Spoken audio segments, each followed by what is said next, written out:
came to serve you. Come on, get inside. This is 6 yet. It's almost. Get in.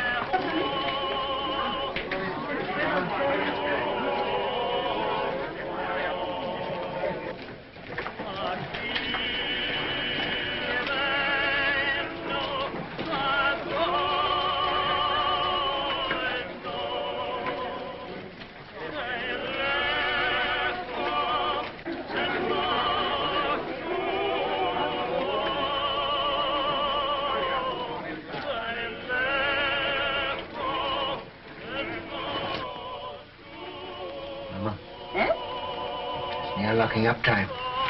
The money hasn't come yet. It's a long road from Hamburg. It'll be here in the morning. Yes, but if anything should happen, all that money, 10,000 gulden. Eh? So much this journey? 7,000 in one lump from Prince Lowenstein's agent, and then all the small sums, 10,000 at least.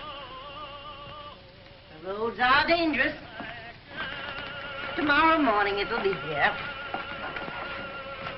Ah, we should be thankful, Maya. Business is good, eh? Nearly 1,000 gulden since morning. Mama. Eh? That agent. Did you notice him? What? There he sat, sly and smiling, planning to rob this poor old Jew Rothschild. And here I was, so innocent, a little child, a baby, in fact. And there was that fine old clock that his master had sent him to bargain for. Yes. And when at last I let him have it for less money than it cost me, I could see in his eyes how pleased he was that he got the better of this little baby. Sold it under cost? A spat to catch a mackerel, Mama. He thinks he's so clever, and I'm so stupid. Always make them think they're clever.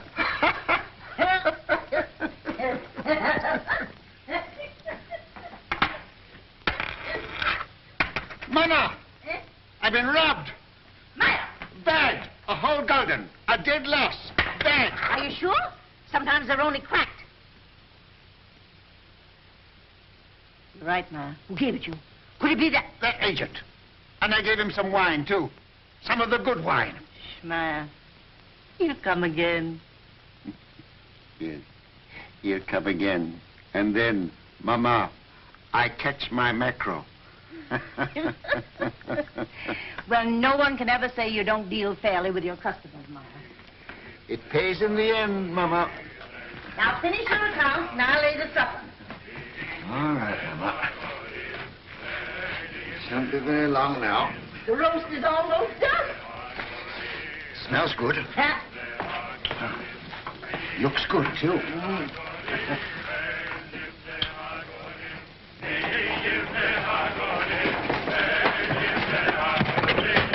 Mama, quick, it's Nathan. Mama, the tax collector. Oh. Papa, the tax collector. He's down the street. Shut door. The tax collector, boys.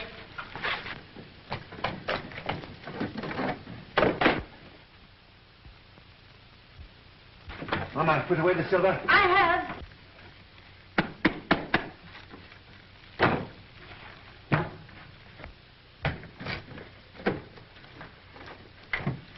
Don't forget my account book. Oh, run away. What do you know about it? Everything that's in one tax collector calls. Take those hats off. Here, Mama. Yes.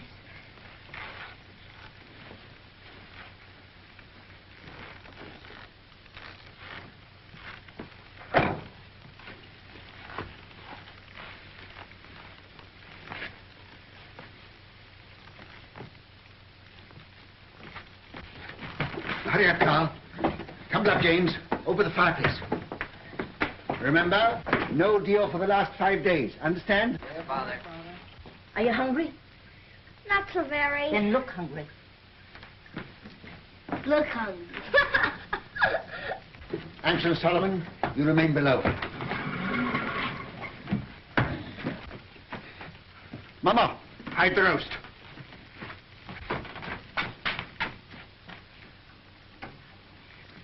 Get off, Dick.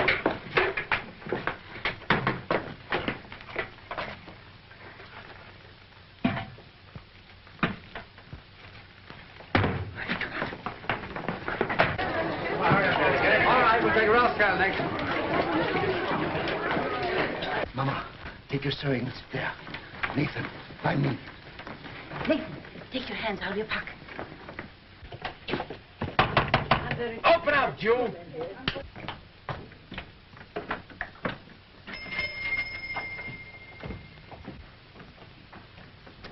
Who is it, Nathan? Now then, Rothschild, Why, it's my good friend, the tax collector. bring out your account book. Certainly, sir. Here it is. I was just looking over it. Things are very bad. I was saying to my poor wife, Gudula, this is our friend, the tax collector. Never have I known such a bad month. No. For 5 days, not one garden have I seen. Customers come, yes, but they don't buy. No. And no one's traveling these days, so my exchange business is worse than nothing. I shall soon starve. Starve, eh? Huh. Something smells good. One of our neighbors must be having a roast. Close the window, Mama. What do you take me for? Now bring out the real books. Real books? Why, Excellency, I don't understand what you mean. Rothschild, you're doing more business than any Jew in Jew Street.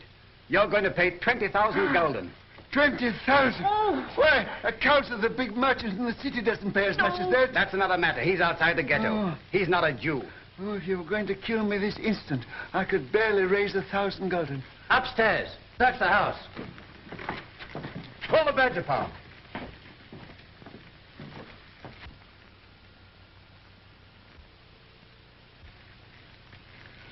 Well, I might perhaps raise 2,000 gulden.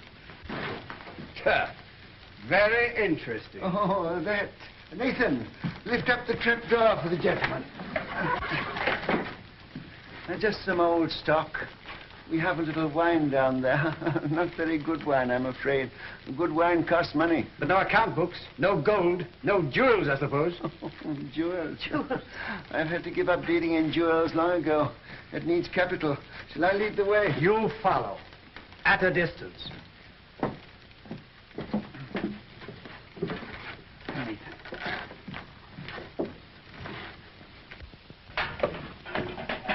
Stand up, Jew boys.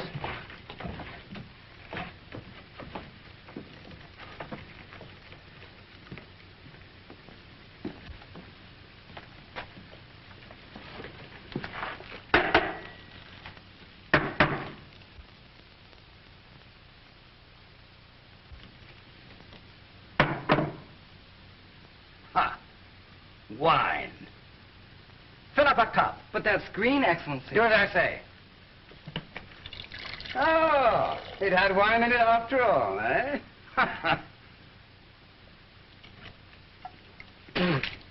Slop. Yes, sir. That's what we drink. Ah. But there's some here that Father keeps for his special customers. Won't Your Excellency try it?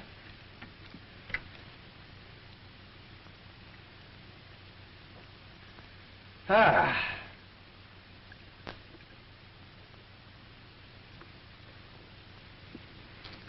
Huh.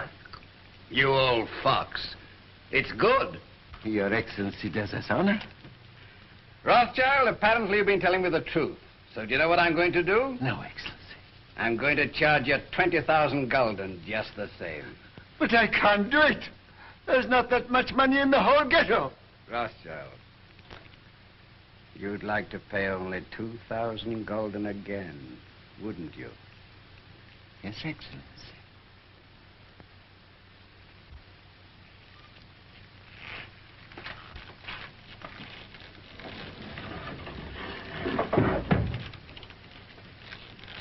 Now, what would it be worth to me if I put you down for 2,000 this time? A very handsome present for Your Excellency. Say, 1,000 gulden. Talk sense, Rothschild. I want 10,000. Would you leave me and my family penniless? With a great deal of pleasure. Come now. Well, perhaps 3,000 gulden, but that's the limit, the actual limit.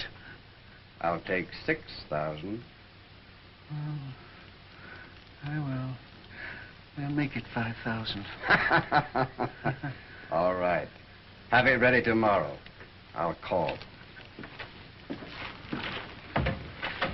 And if any of you breathe a word, I'll have your house burned to the ground.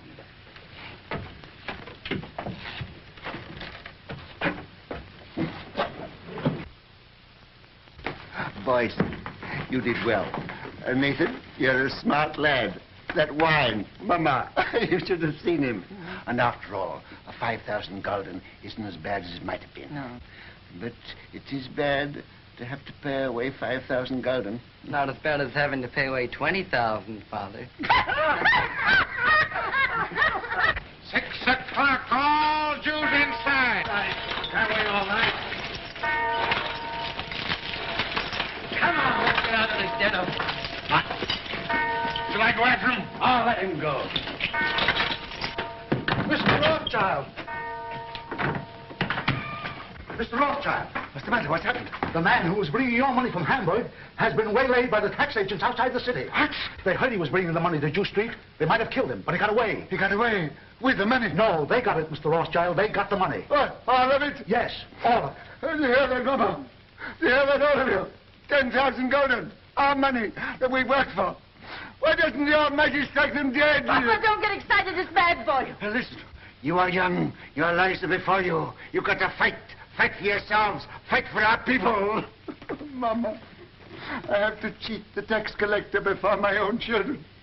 Do you think I want to do that? I live honestly. I trade honestly. I want to be honest with them. But they won't let us.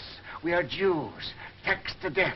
Forbidden to learn a trade, forbidden to own land. They keep us in chains. They send men here to rob us. So work and strive for money. Money is power. Money is the only weapon that the Jew has to defend himself with. Oh, Mama!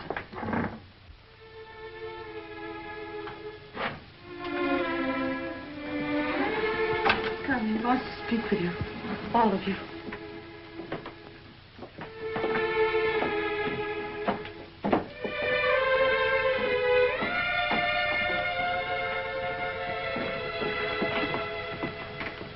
We're here, Papa. All of us. My sons, when I go, I leave you in your mama's care. She is wise, far wiser than I, and good. Do always as she says, and you will grow rich. Come closer.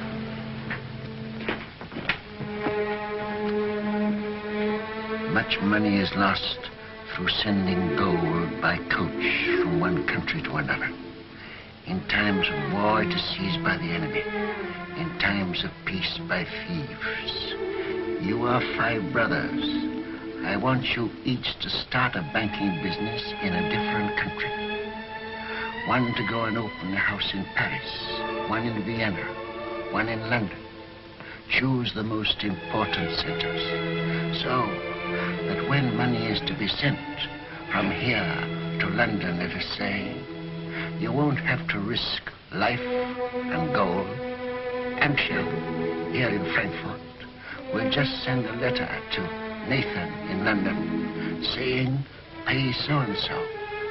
And that will be offset by loans from London to Frankfurt. Understand? Yes. In your day, there will be many wars in Europe. And nations that have money to transport will come to the Rothschilds because it will be safe. Papa, you mustn't talk anymore. The doctor... I'm giving advice to our sons, Mama, that the doctor cannot give. Remember, unity is strength. All your lives you must stand by one another. No one brother must be allowed to fail while another brother succeeds. Your 5 banking houses may cover Europe, but you will be one firm, one family, the Rothschilds, who work always together. That will be your power. And when that power comes, remember the ghetto. I shall be here. I shall never leave the house where they were all born. And remember this before all, that neither business nor power, nor all the gold in Europe will bring you happiness till we, our people, have equality, respect, dignity, to trade with dignity, to live with dignity, to walk the world with dignity.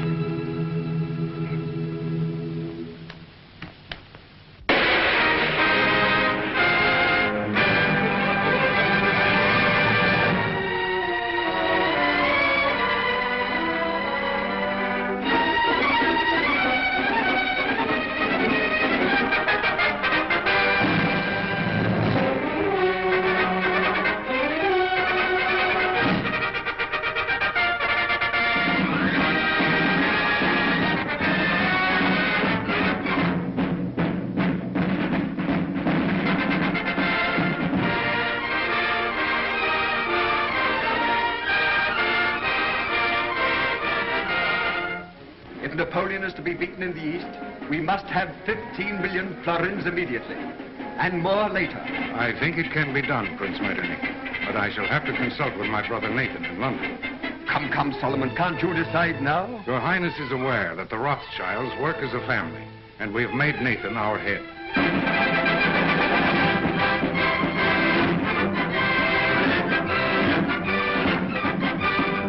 The Rothschild. There can be no peace in Europe as long as Napoleon controls Italy. 16 million ducats as soon as possible. If your Highness will keep the utmost secrecy, I will endeavor to obtain the consent of my brothers.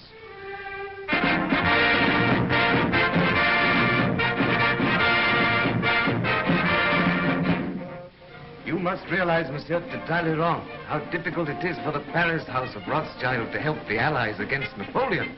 My dear Monsieur James, I will be as secret as the grave. But we must have 50 million francs.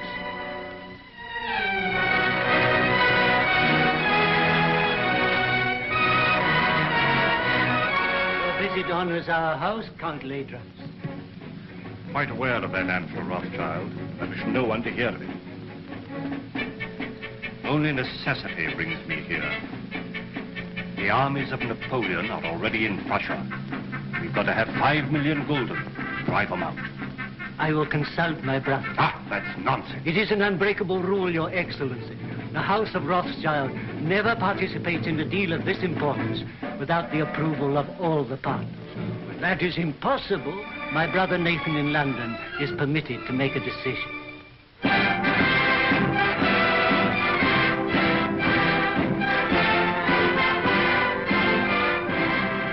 It may be that just one more loan will carry us to victory. You've been most generous, you and your brothers too. And I can assure you, sir, that His Majesty fully realizes that the House of Rothschild has already contributed 10 times as much as any other banking house in Europe. Captain Fitzroy arrived this morning from Wellington's headquarters, and he's told me how much the General appreciates what you've done. Lord Wellington's language on the battlefield can't be repeated, sir. But I've heard him declare that he wouldn't swap any one of those 5 -- Rothschilds for any 5 of Napoleon's -- brigade. May I tell the Prime Minister you agree to one more loan? You realize, gentlemen, that the Allies are drawing on us throughout Europe? It's money that wins wars. It's money that makes wars. With £5 million, we can hold Napoleon at bay. Mr. Harris, tell the Prime Minister I decline to raise £5 million to keep the Allies fighting Napoleon. I'm sorry. But you can tell Lord Wellington that the 5 -- Rothschilds will let him have 10 million if he'll guarantee to smash Napoleon. Oh, excuse my hat, gentlemen.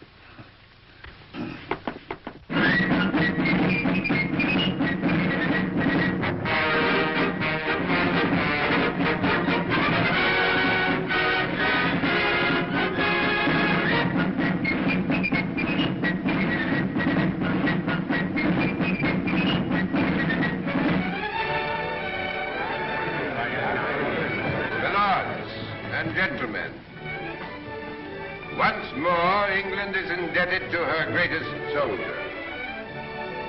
It is my privilege as Prime Minister to thank him on behalf of England for his glorious achievement. We rejoice at your safe return. My lords and gentlemen, charge your glasses. I give you a toast. His Grace, the Duke of Wellington.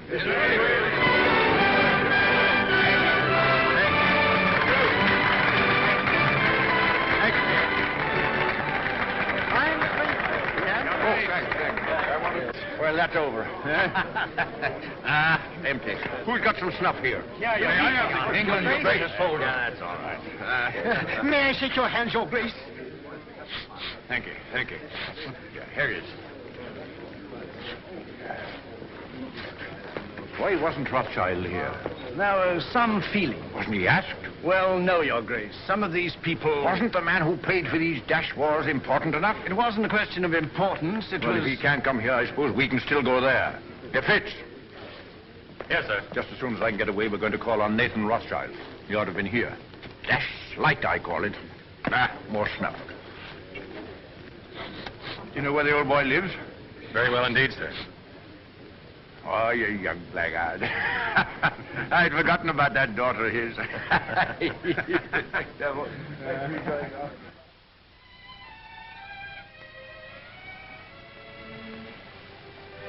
Darling, No, I'm not sorry. Not in the least. neither am I. Just started. I've been trying to tell you for a long time. I've wanted to kiss you. Yes, I know that. But when it came, it was so sudden, it rather frightened me. Frightened? The captain of the guards to protect you? Ridiculous. Well, the captain of the guards is a very dangerous person. Only to his rivals. You know you're a very conceited young man. Hmm? You haven't even asked me if I loved you. Well, don't you? Yes, I do. I love you more than anything else in the world.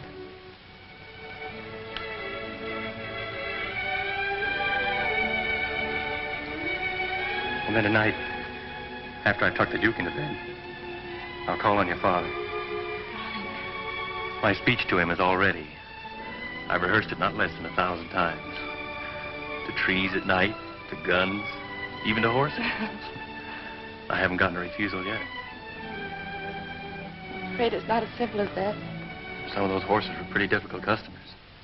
It's no use, darling. You're just dodging the real reason. You're being sweet and thoughtful again. But you're not making me forget that you're a Gentile and I'm a Jewess. Think of the shock to our families. This is no longer a family matter. Spitz and Julie.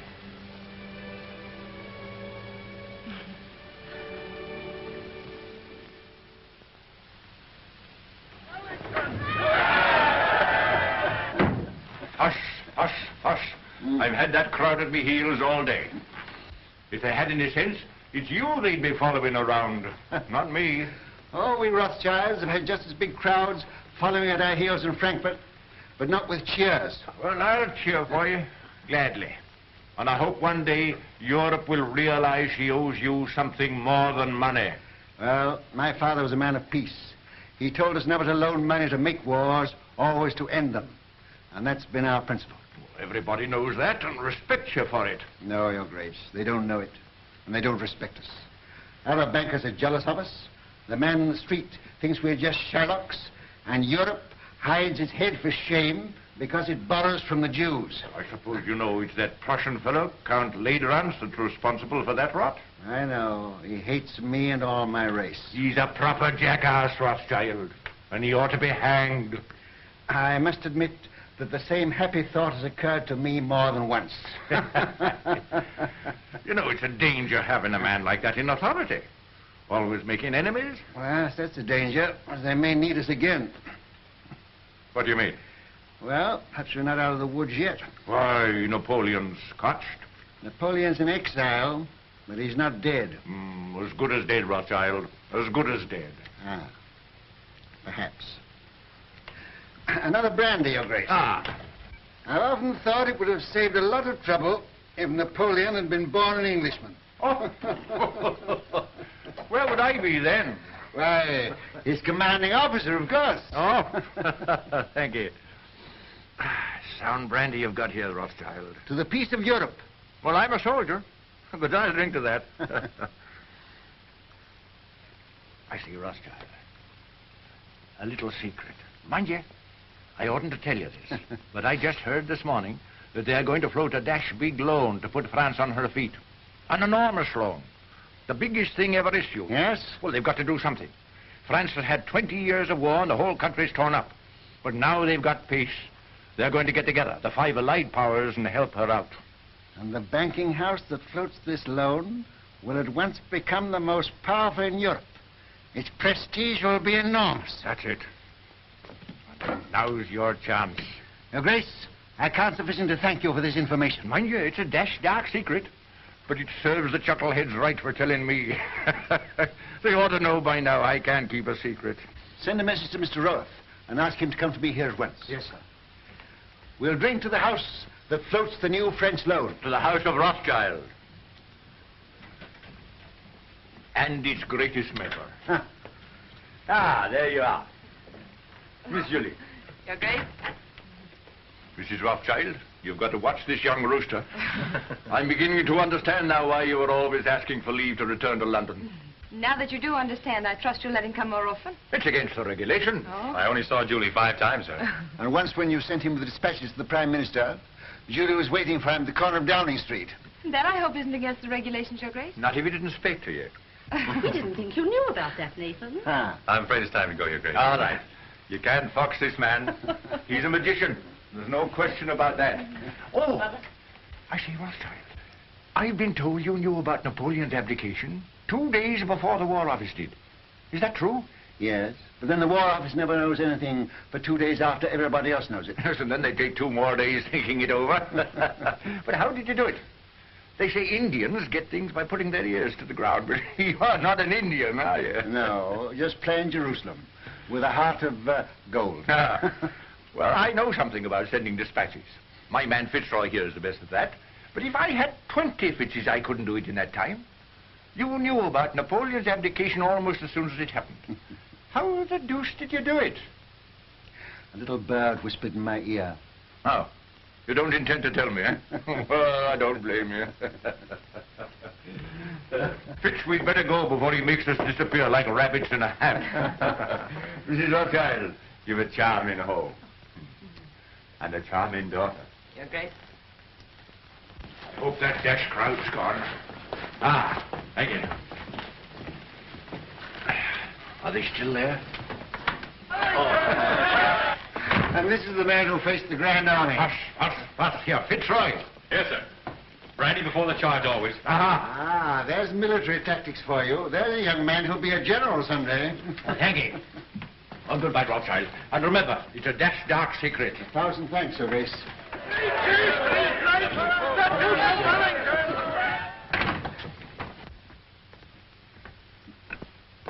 There he goes, longing for the peace and the quiet of the battlefield.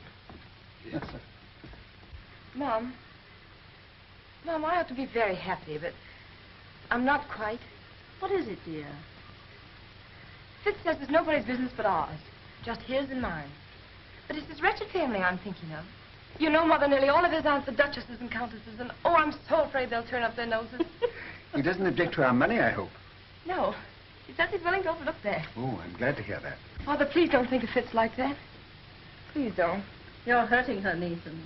Isn't that rather cruel? Oh, no, it's my fault. I never told Father I really cared as much as I do. And you didn't either of you think I knew. We businessmen are not supposed to notice unimportant things like daughters and wives. You should know better than that, Hannah. Well, I knew she loved him, but we thought we'd tell you when you got to know him better. Julie, you know the tradition of our family. A Rothschild to marry a Rothschild. But I wasn't a Rothschild, Nathan. No, but you were Hannah. And you were one of our race. That's what frightens me, Mom. These dreadful prejudices. Could we bear it? Could Fitz bear it? I won't pretend, Julie, that I wouldn't rather you married one of your own people. It's a cruel barrier. Yes. But the world's changed a bit, especially in England. There's no Jew Street here. And they're lifting other chains from us, too. So, perhaps... Oh, no. No, don't say perhaps. Say yes. What do you think, Hannah? I think girls should be allowed to make their own choice. Ah, I'm not sure that I agree with you. Oh, but this girl, Father. Well, it's about the first time that I've known a Rothschild to make a bad bargain. You are a Rothschild. And the Duke of Wellington has told me that the Rothschilds did a great deal for Europe during the war. Now, what have your Fitzroys done? Nothing. Beyond repeatedly getting leave of absence from duty and showing an unaccountable interest in orchids. And a remarkable taste in women. That doesn't show strength of character. Any fool could fall in love with you. Oh, but not any fool could get your consent. He hasn't tried But yet. he will. And when he does, you'll see him. Oh, you darling. Here's Rose looking positively shocked. Don't go, Julie. Oh, but I must. I'm engaged. Where are you going, Julie? I'm going out to the orchid house. Look at the orchid. Rose, I sent for you because I have tremendous news. This message must go to each of my brothers at once. By what His Grace calls our magic. Great news. Yes, indeed.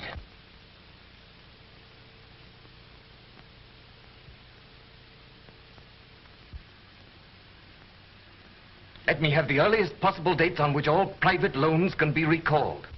Give instructions to grant no more private loans until further notice. I must know at once the exact extent of our available capital. The most important deal the House of Rothschild has ever attempted.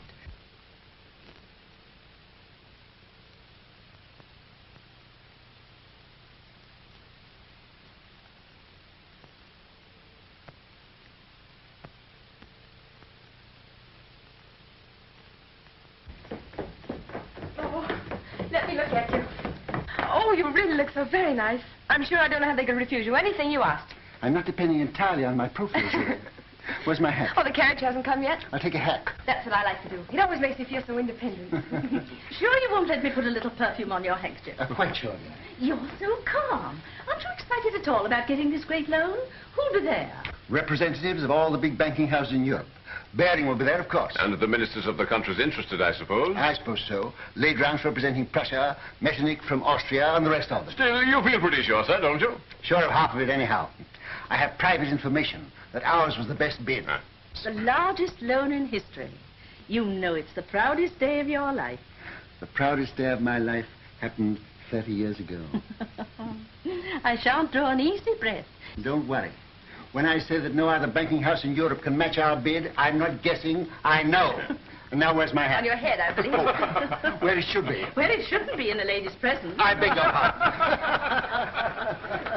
To Downing Street and victory. Goodbye. Bye, Father. Good luck.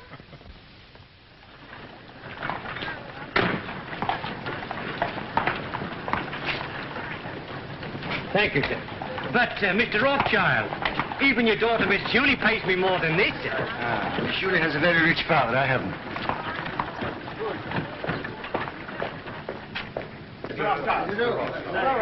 Mr. Gameler. Mr. Rothschild. How do you do? Very well, sir. How are you, Rothschild? Hello.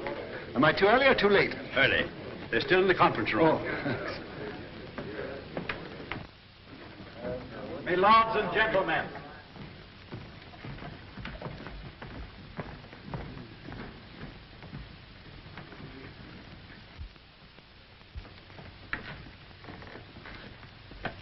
Your hat. Oh.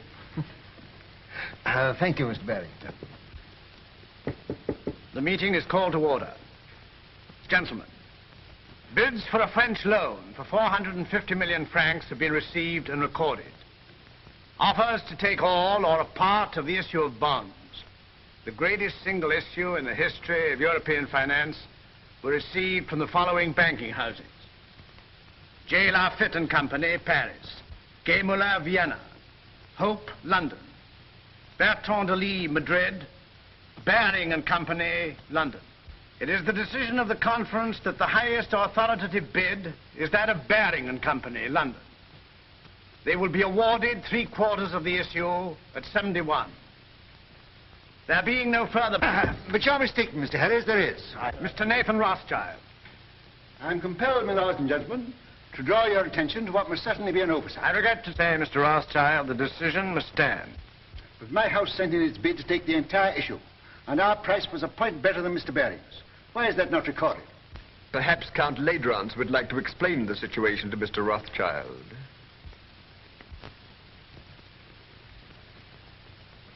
Your Excellency. Your bid was received, Mr. Rothschild. But to put it as delicately as possible, it was thrown out, shall we say, on a technicality. A technicality? What am I to understand by that? You are at liberty to give my statement any interpretation you choose. You mean, in brief, I am a Jew? Likewise, in brief, I do. Gentlemen, I must accept your decision. But since Count Ladrans has been frank enough to admit the reason for our exclusion, I venture to advise him that these attacks on my race are ignorant and futile. He may strike and strike again. A Jew falls, 1,000 are wounded, but the race lives on. But unfortunately for His Excellency, we are evidently eternal.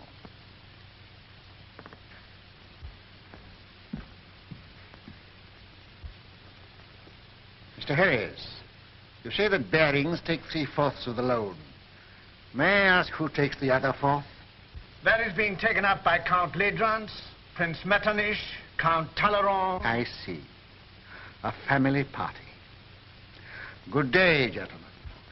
Your luck is out, Mr. Rothschild.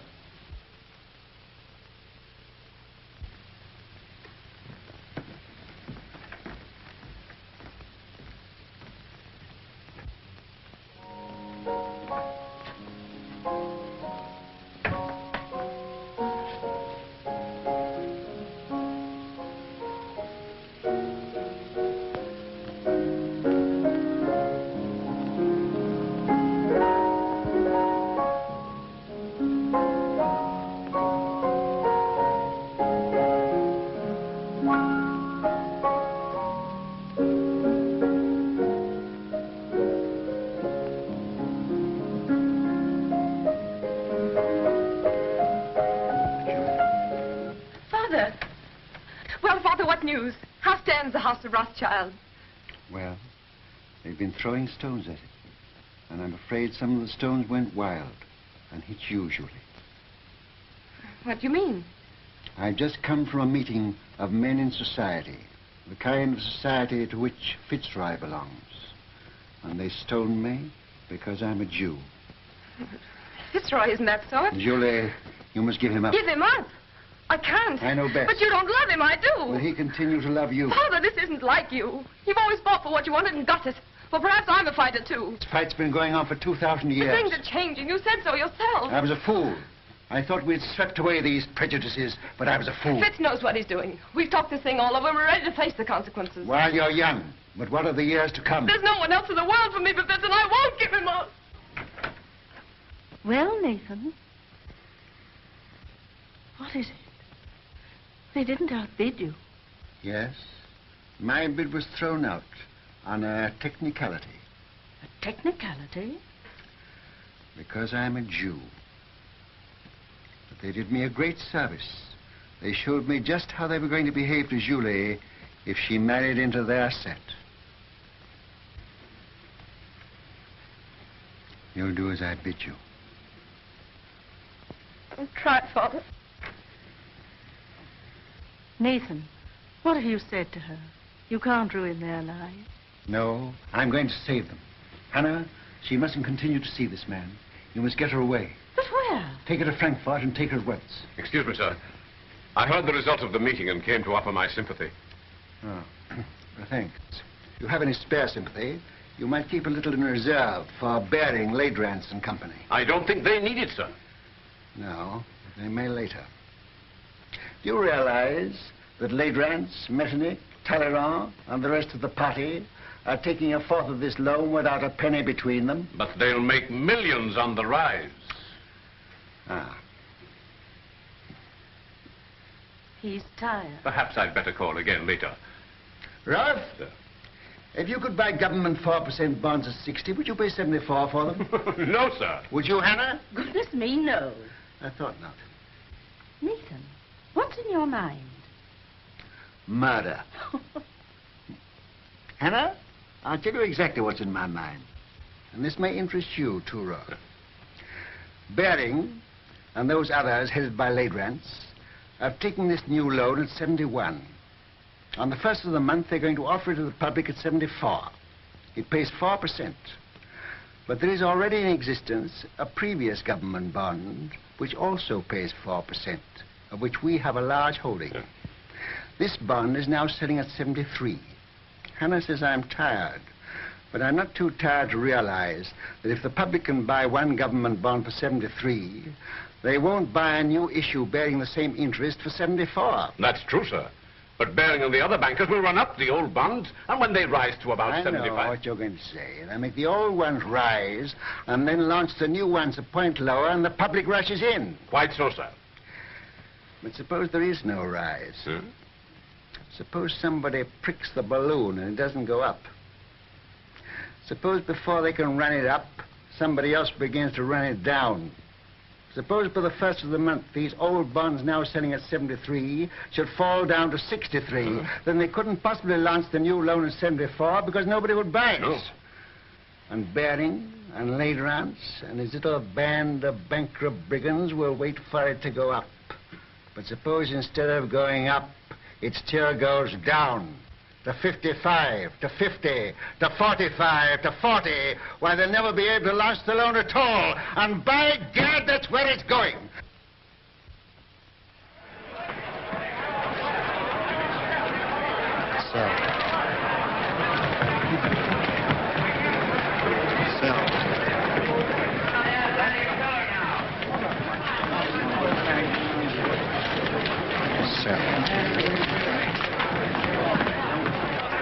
Look at Rothschild.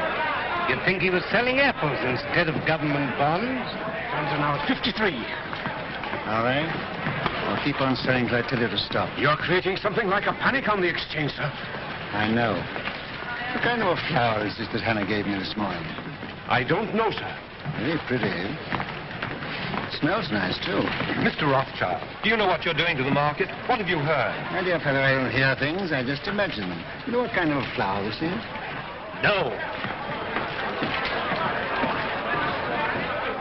52! 52! That means I'm down about 25 million francs. And you the same, Ladrans. Can't something be done to stop him, Baring? You're the biggest banker in England. Are we all to be ruined by the gymnastics of a dirty Shylock?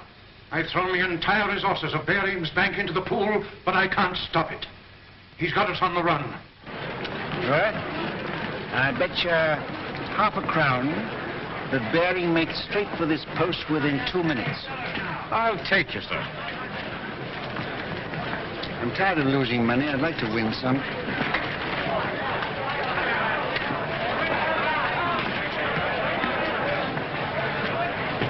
You're a magician, sir. Here he is. Mr. Rothschild, I don't have to tell you this is nothing less than slaughter. You know my position. I'm responsible for this new issue at 71, and you're making it impossible for me to put it on the market. We are both bankers. You knew I ought to have had a share of this loan. Why did you shut me out? Certain pressure was brought to bear on me. Ha! Ladrans. Well, yes. Then let Ladrans speak for himself. All right, Mr. Baring. I'll come. I'll follow you.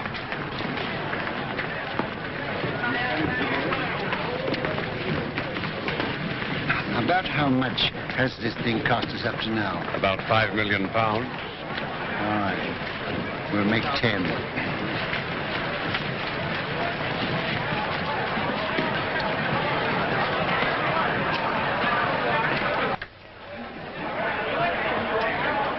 I hope I haven't kept you waiting, gentlemen, because I know you must all be very busy. We sent for you, Rothschild, to make you an offer. You resent being left out of this loan. Mr. Baring, as you know, holds 3/4 of it. He is prepared to part with half of that to you. Will that satisfy you? What about the other quarter? That, as you know, is held by us. Oh, yes, you bought it at 71. Well, we're responsible for it. You bought it at 71. It was allotted to us. And not against your will, I hope. Certainly not. So you bought it at 71. What do you mean, bought it? Can you pay for it at 71? You know perfectly well that no one is prepared to pay in full for an entire issue. Were you prepared to pay anything? Could you have stood a 10-point drop? No. You took it for a rise. You're financially irresponsible, the whole lot of you, except Mr. Baring. Well, I know just how much money you've got, each one of you. And if I like to hold down the market till after the first of the month, and I can, you're all ruined and dishonored. including Baring's Bank. Now, I'll rescue you on one condition. That you pass me the entire issue at 68. That's impossible. Now, what excuse can we offer to the public? Just say it was found necessary. On what grounds? Oh, on a technicality. No. Very well. Wait, please. We have to deal with Mr. Rothschild. Under the circumstances, I consider his offer a generous one. And as the head of the House of Baring, I insist on Mr. Rothschild's terms being accepted. What? Are you going to take it off our hands, Rothschild? That's uncommon good of you. Hey, Count Nesselrode. Are you also on the preferred list? Yes, but I much prefer to be off of it. Well, we've no choice. I accept. I say yes without hesitation. Complete Rance? Very well. To save time, I had this little contract drawn, which I shall ask you gentlemen to sign.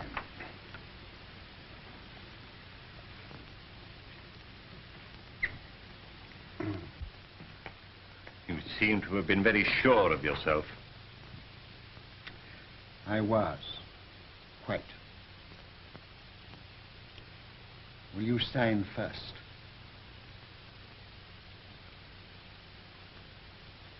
$49.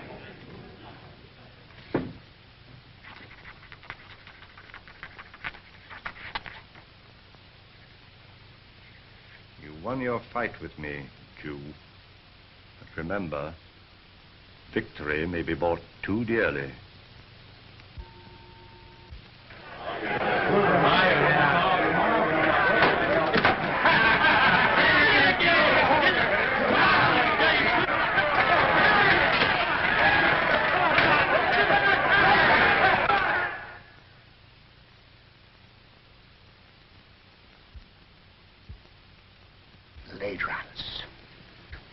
What are you going to do, sir? I'm going to Frankfurt. I'll leave within an hour.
You know the doctor's doing everything he can for you. Yeah. You must remember, Mrs. Rothschild, you are 88 years old, and I can't make you any younger.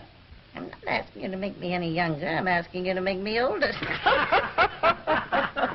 She's better. She's insulting people. There's nothing the matter with her. Just nerves. Nerves? Do you think I'm afraid of that rabble?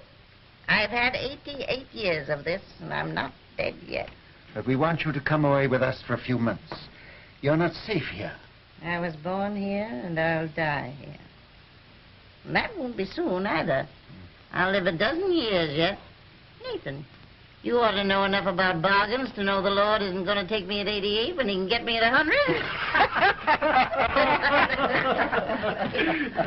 Well, Nathan, what's brought you here all of a sudden? He came to see his wife and family. What have you been doing that girl of yours? She goes mewing about like a cat that's lost her kittens. She needs a change. She needs a husband. That's what's the matter with her. What about one of the Goldschmidt boys? I'm afraid Julie has ideas of her own. Then leave her alone. She's no fool.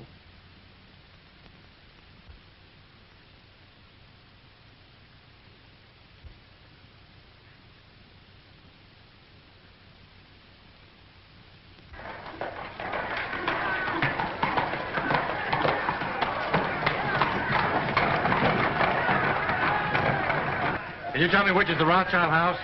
Yeah.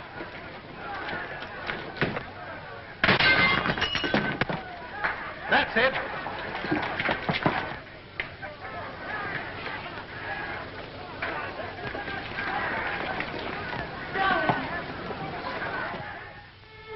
What's the use of our pretending? I don't pretend to Father. He knows exactly how I feel. But you see, darling, he's determined, too. But you know we can't give each other up. Sending you away from me only makes matters worse. Did you tell him you'd give me up? I told him I'd try. I don't seem to be trying very hard, do I?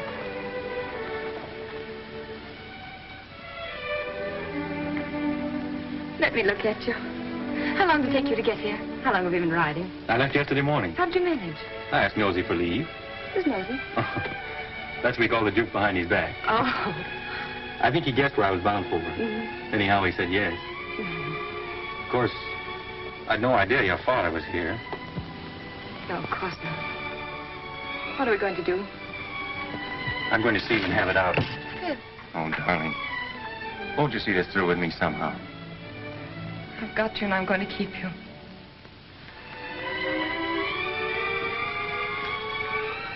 Then will you be very brave? A soldier. And wear this ring. Oh, yes. It's one of those family things. My mother wore it. Oh, it's lovely. What's the meaning of this? Father, Fitz has only just arrived. I saw him and brought him in here. Does your mother know? No. No, nobody knows but us. Why are you here? You knew my wishes? I came here for the same reason you did, sir. I heard there was trouble and Julie was in danger. Go to your mother. I'd rather stay and hear what you have to say to Fitz. Please go, Julie.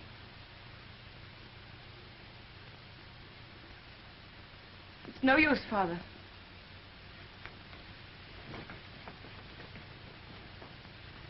I had a good reason for keeping you and my daughter apart.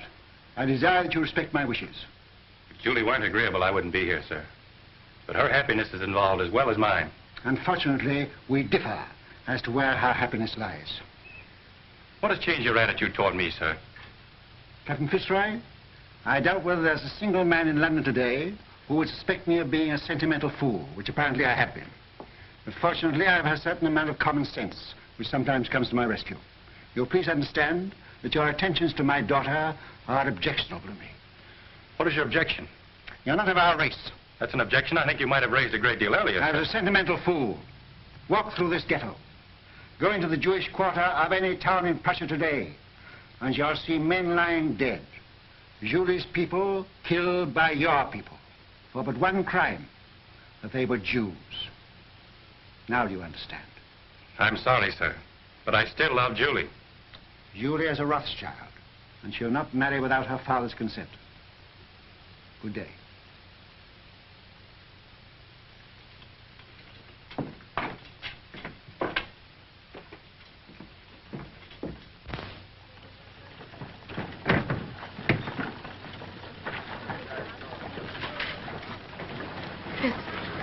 Fitz, no matter what happens, no matter even if what Father says is true, I love you. Always.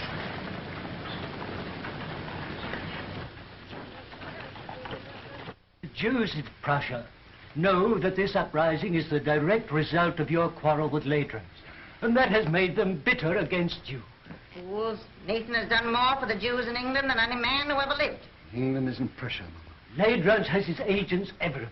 They spread lies and propaganda. You've got to put the screws on. Money is the only screws we have. And now, with Napoleon in exile, Ladrans and the Allies need us no more. It's queer, isn't it? We fight for the peace of Europe, and with peace, we lose our power. Well, you've got to do something. They burned down the Levy's house last night, and they burned down this one if they dared, but they're afraid of me.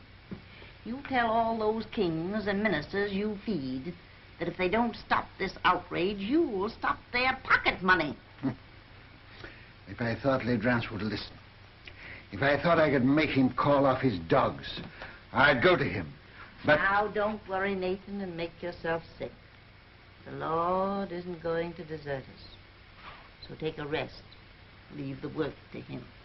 If there was only some way you could handle Ladrans.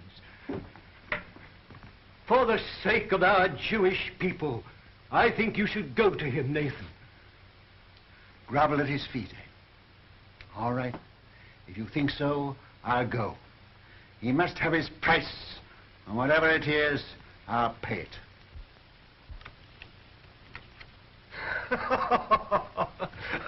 I'll make you gentlemen pay for your wine. The cards seem to favor you tonight, Your Excellency. Well, they should. They're my cards. Ah, Colonel. Any news? Good news, Your Excellency. Dresden, entire ghetto reduced to ashes by fire. It is estimated that 5,000 Jewish refugees crossed the border into the Netherlands. I have dispatched 3 agents to The Hague to stir up the populace there. Frankfurt. The citizens stormed the ghetto and fired 2 houses. A serious pogrom was prevented by the arrival of the Civic Guard. Who ordered out the Civic Guard? The Burgomaster, but he won't interfere again. We've explained Your Excellency's campaign. That's splendid news, Colonel. I have still better news for Your Excellency. Yes? Nathan Rothschild is in Frankfurt. He arrived from London last night. If he tries to leave, I want him arrested at the border and brought to me here. Yes, Your Excellency. Upon what grounds? Make your own grounds. Yes, Your Excellency. The House of Rothschild. The house with the red shield. I'll make it red.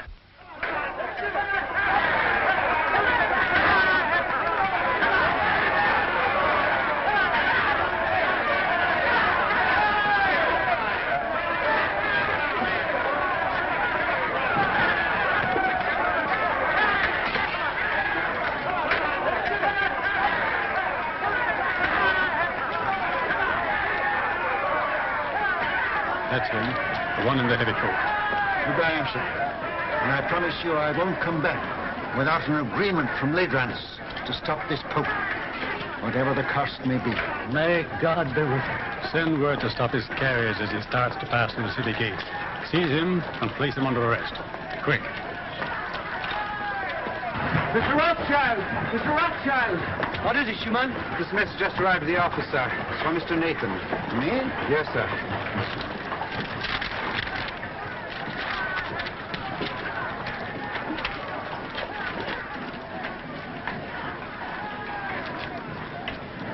What is it? Napoleon has escaped from Elba. The French are rallying to his banner by thousands. This means war. Another war. Now you can go to Lanfield. Now he needs you, and we'll have to see him. No, I won't go to Ladrans. Ladrans will come here to the ghetto. Michael, bring my baggage back. I'm not going. Very well, sir. Of course, Wellington, I'm Prime Minister, but you're the idol of the people. My dear fella, I'm going to retire quietly to the country, surrounded by me dogs and me books and... Yes? For his grace. Ah, for me, eh? Will you excuse me? Yes, yes, yes. Oh! That blasted little Corsican is back. What? Lieutenant! I gave orders not to be disturbed. It's important, sir. Word has just reached us. Napoleon has escaped and is in France mobilizing his army.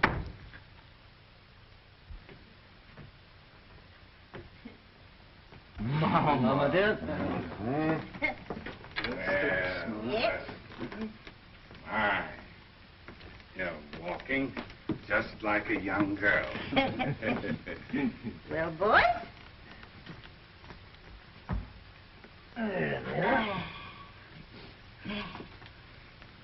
Come here. Let's have another look at you. Well, you're all growing up, aren't you? Nathan, I think you're getting fat. I'm proud of you. All of you. Your father would have been 92 today. Ours is the richest banking house in Europe, and we're still being kicked. It looks as though we haven't played our cards very well, doesn't it? Perhaps we haven't. I'm not criticizing. I think we're open to criticism, Mama. And that's what has brought us all together here today. Oh, is it? I thought you came here to see me. It seems it takes a war and a Jewish pogrom to get us all together nowadays. Now, that's not fair, Mama. You know we Well, always don't come. let's waste time in compliments. What have you come for? James. Nathan, you run the English house, and so you have the sea between you and trouble. But we, Carl and Solomon and Amschel and I, are here in the furnace. I know.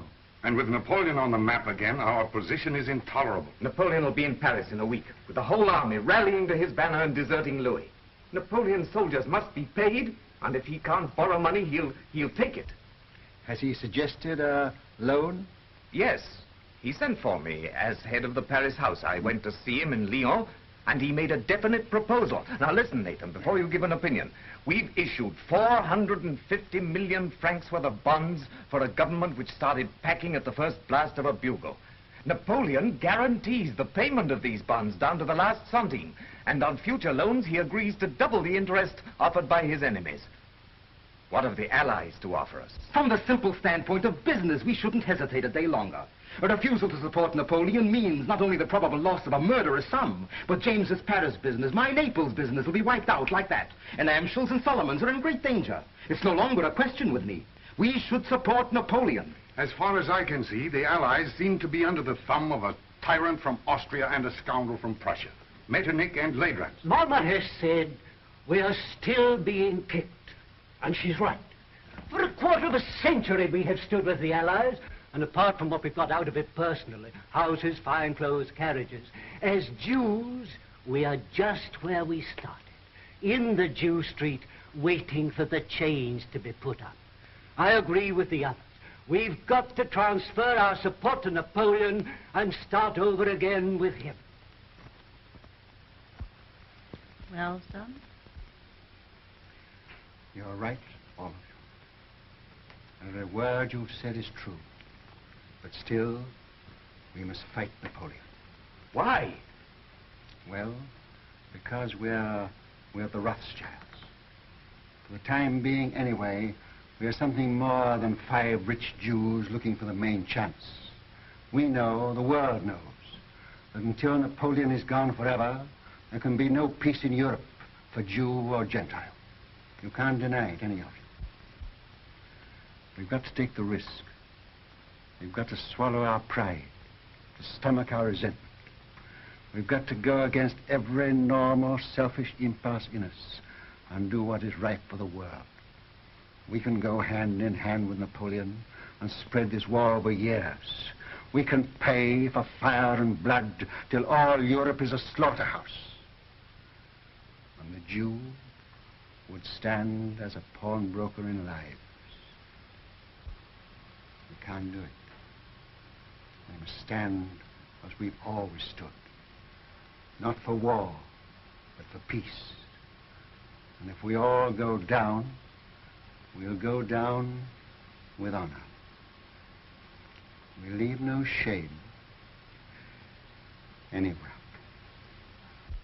My son, that is what your father would have said. You're right. I agree.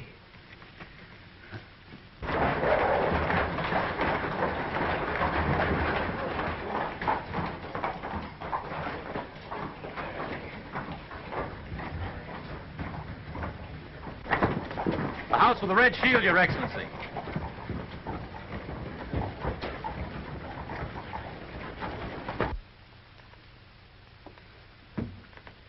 The Philistines are upon us. Who is he? Metternich, Talleyrand, and Leidrans. Who could that be, the tax collector? Something very like it, Mama. Is Mr. Nathan Rothschild here? Your Excellency will enter.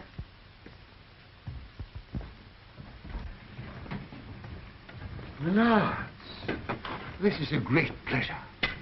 But how did you find your way? The Duke of Wellington was kind enough to supply us with a guide, Captain Fitzroy, who has, I believe, been here before. Won't you come in? My brothers and I were speaking of you only this moment. Prince Metternich. I won't burden you with introductions, except perhaps to my mother, who was startled by your arrival. She thought you were the tax collector, Count Ledrans. Welcome to our ghetto. You will forgive this unexpected visit. Certainly. We were expecting it. Then we may assume you know precisely why we are here. Not the precise amount, but approximately. May I congratulate you on your brilliant son, Madame Rothschild. Yes, I'm told I'm the mother of half the loans in Europe. I am here at the request of the Duke of Wellington and the Allied governments. In that case, my brothers, too, are interested. Won't you sit down? We will not intrude very long. Well, you're chained in. It's fixed. Speaking for myself, I admit that I come as a penitent. We've not always treated you quite fairly, Nathan. And now, frankly, we need you. You should join Wellington on the field of battle. He once told me that the test of a great general is to know when to retreat and to have the courage to do it. The Allies need money. Now, we're not asking you to give anything.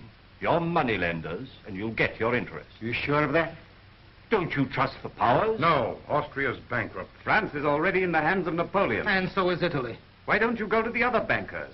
Your own bankers. We have not sufficient capital. You mean they won't take the chance? What if Napoleon wins? I suppose there must be a certain amount of risk in your business. No, we ask security. What security can you offer us? Then don't say you're not asking us to give anything. You're asking us to give a great deal. I see no reason for prolonging this meeting. As you say, we are moneylenders, not philanthropists. We do it for profit. You may as well know that Napoleon has offered us twice as much as you can promise us, and we've decided to take his offer. Gone over to the enemy, eh? I must admit, I'm amazed. How will Napoleon get the money to pay you? Steal it. But that's not our business. I always thought you stood for peace. For 20 years, we've been supporting the peace of Europe. Now we're thinking of the peace of our own people. The Jew? Yes. Napoleon will give us our freedom. That's why we are for Napoleon.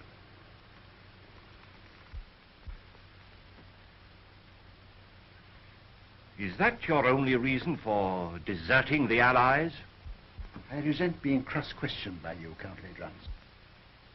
I think His Excellency was about to make a proposition. Oh. Well, if we gave you all the freedom that Napoleon could give you, would you then be willing to sacrifice the financial advantage of his offer? Count Ledrans, we are moneylenders. Come, Nathan, after all these years... What do you offer? What do you want? Brothers, may I speak for you? Yes, of course.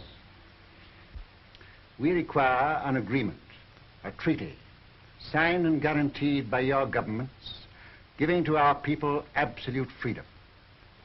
In this agreement, they would lose their chains. They would have the right to follow any trade, to own land, to live with respect, and... Remember what our father said, Mama? To walk the world with dignity. I fear we will have to lay that before our respective governments. You are your respective governments, and you know it. The day this agreement is signed, the resources of the House of Rothschild will be at your command, and not before. Very well, we accept.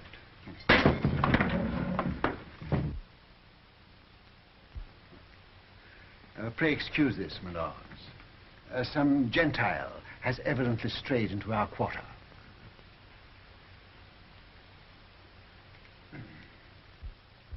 Goodbye, Granny. Goodbye, my precious. Goodbye, dear. Who's got my hat? Oh, here you are, Father. Oh. James. Father, I'll go out of the carriage with Michael. All right, my dear.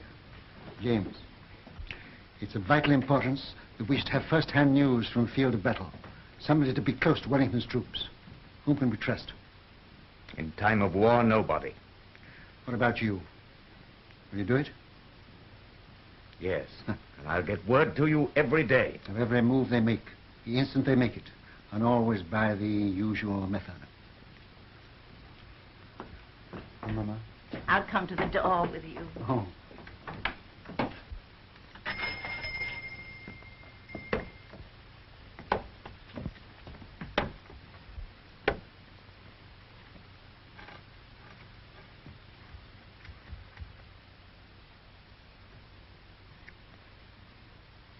won't let it be a long war, will you?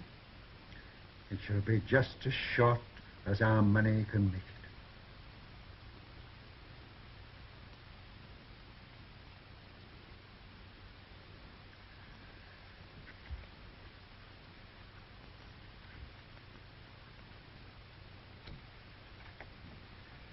Good luck. Goodbye, Mama.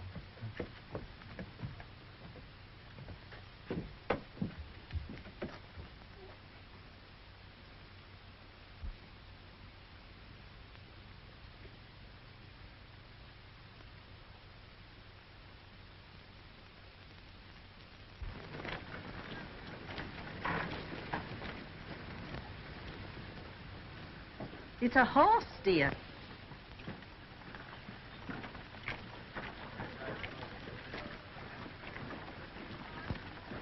This time I'm here by command of the Duke of Wellington, sir.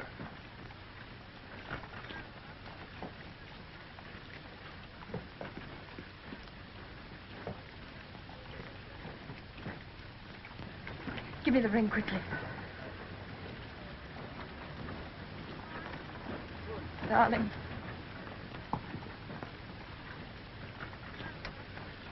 Well,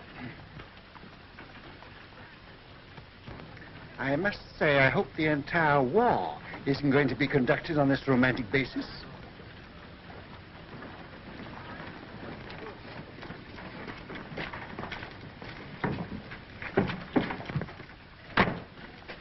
Seven Fitzroy, I give Napoleon 100 days, no longer.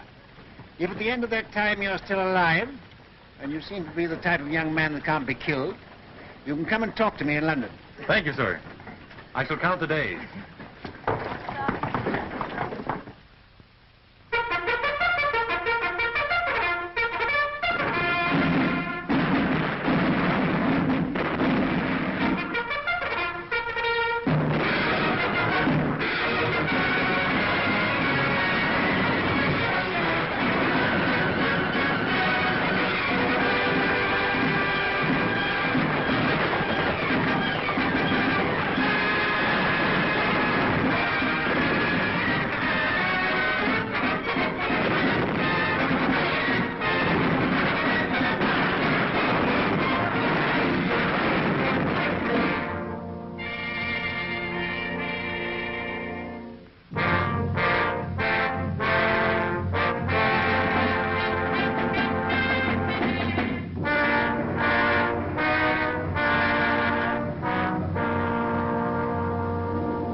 Nathan, the Times says there's a rumor that the stock exchange won't open today.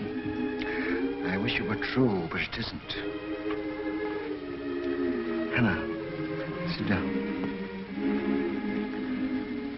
When people become rich, very rich, they have grave responsibilities. I know. I mean moral responsibilities that come with money, that poor people never know. Yes? Could you bear to be poor? Really poor? I'm asking you now because tonight may be too late. Tell me what you mean. I'm buying on the stock exchange when everyone else is selling. I'm risking everything we have to save the credit of England. I'm sticking to the bargain I made. But things look bad for us, Hannah. Very bad.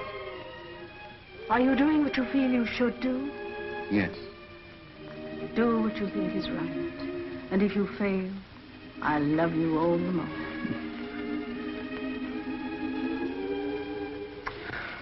And whatever happens, with your love and your flower in my buttonhole, I'll still be the richest man in the world.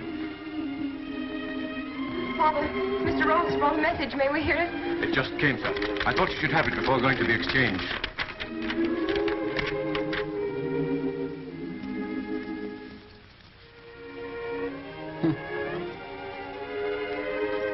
Napoleon has thrown entire Grand Army against Wellington.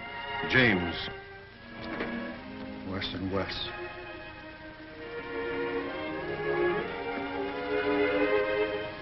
Foolish you, lady. These are hard times for young lovers. Father, you said you gave Napoleon 100 days. This is the 100th day. Fitz hasn't come back to me.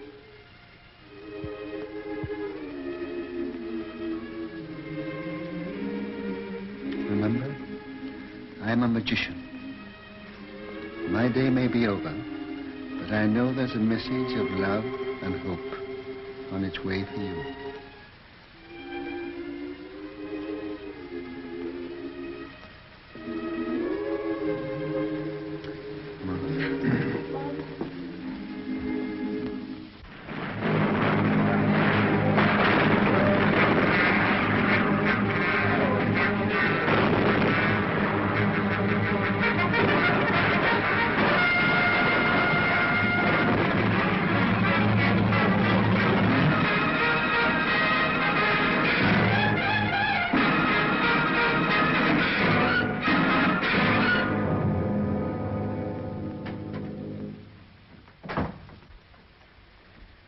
Am I to continue to buy? Yes. But it's sheer suicide, sir. Buy. Support the market. But we can't possibly keep it up, sir. How long? It's 2 hours to closing time. Can't hold on for 2 hours. Then stop this insane buying. No. I made a deal with Ladras and the rest, and I won't go back on my word. Buy till we break. But do you realize, sir, that you're holding more than any man ever held in the history of the stock exchange? We've picked our horse. We'll back it till it drops. But here are messages from your brothers begging you to hold back. You're alone in your judgment. I am blind. Where will Europe be if England is bankrupt? And if I can't hold the market, England's credit is gone. But no one man can hold a nation's credit single-handed, Mr. Rothschild. One man can try. I'm fighting in the only way I can fight, with money. I'm giving all I've got to give for the peace of Europe. And whatever other Englishmen do tomorrow, I buy today. Mr. Rothschild, forgive me, but while rumors reach the exchange that Wellington has been defeated. It can't be true. I should have heard long ago. We owe so much to you. Will you do one thing more? Come and show yourself on the exchange. They say you're ruined and dare not face the music. There's a wild panic. Your presence may steady the market. I'll come.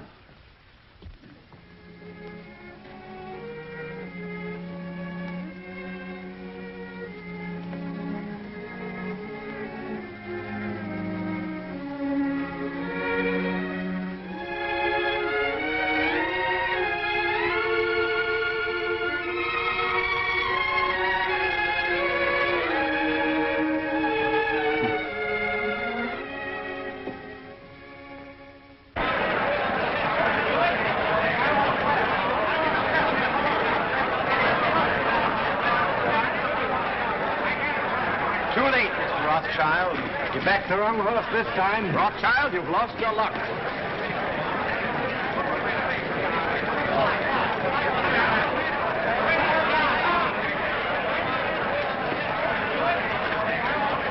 Michael. Buy. Yes, buy. Have you had any news? What do you think about this rumor? I don't listen to rumors, Mr. Baring. You hear what they say? Wellington defeated. You mind telling me what you're going to do? I have no objection to all London knowing what I'm going to do. I'm buying.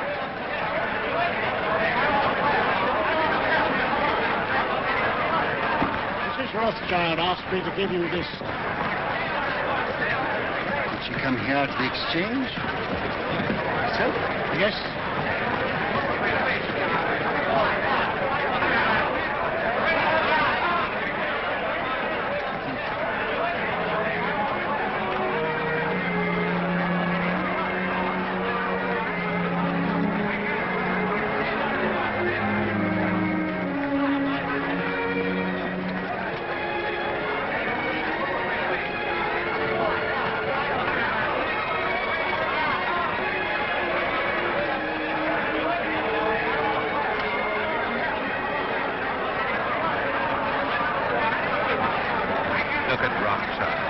Did you ever see such a cold-blooded fish?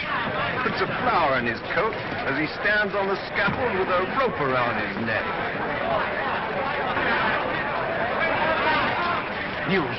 Just arrived.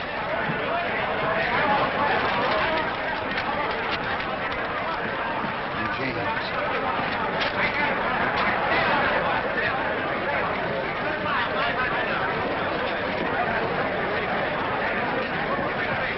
Britain victorious at Waterloo. Napoleon defeated. The war is over. Gentlemen, listen, listen. I have news. News from Waterloo.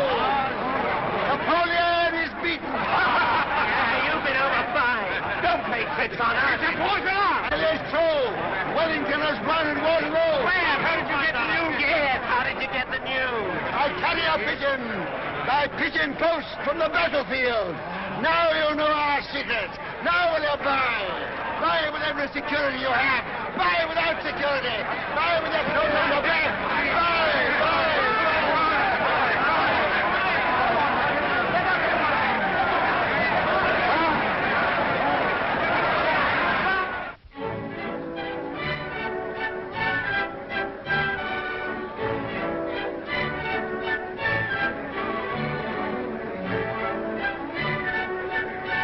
Rothschild, do tell me how it feels to be the richest man in the world. One has to be very clever to make a fortune these days. Perhaps, but far more clever to keep it. Really? Well, I wish you'd tell me how to make money on the stock exchange. What's the recipe? Oh, same as for a cold bath. Quick in and quick out. Excuse me.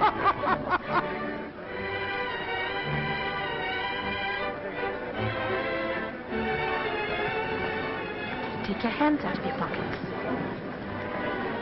Cannot.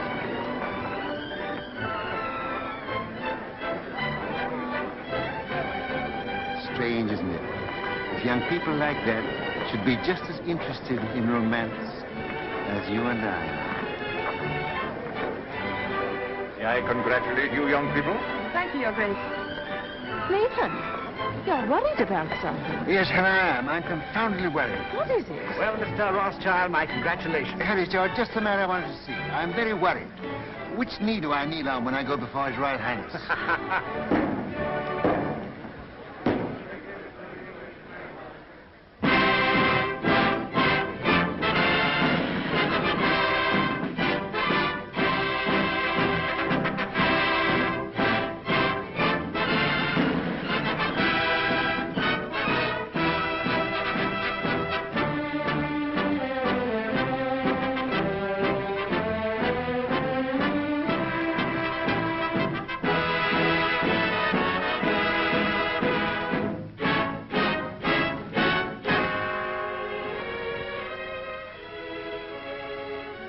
England is deeply grateful to her adopted son, who by his generosity and courage played so large a part in bringing victory and peace to Europe.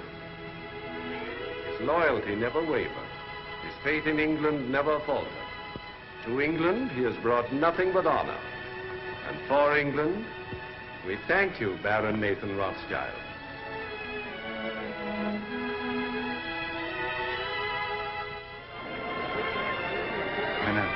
I used the wrong knee.